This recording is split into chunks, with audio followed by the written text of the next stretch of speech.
And next is enhancing your lips, cheeks, and eyes. Apply blush to your cheeks.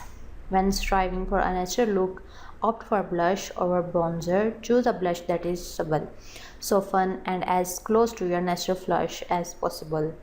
Apply the blush to the apples of your cheeks. Blend the product until it's supple and curl your lashes and apply a thin coat of mascara. Keep your eye makeup simple and clean. Prior to applying mascara, curl your lashes. Apply up to 2 coats of mascara to each set of eyelashes with a thin worn mascara comb. If you have natural dark lashes, skin this step or simply curl your lashes. Enhance your lips' natural pigment. Complete your simple look with a lipstick and or lip gloss that intensifies the natural pigment of your lips. Select a light pink, peach, or sand colored lipstick.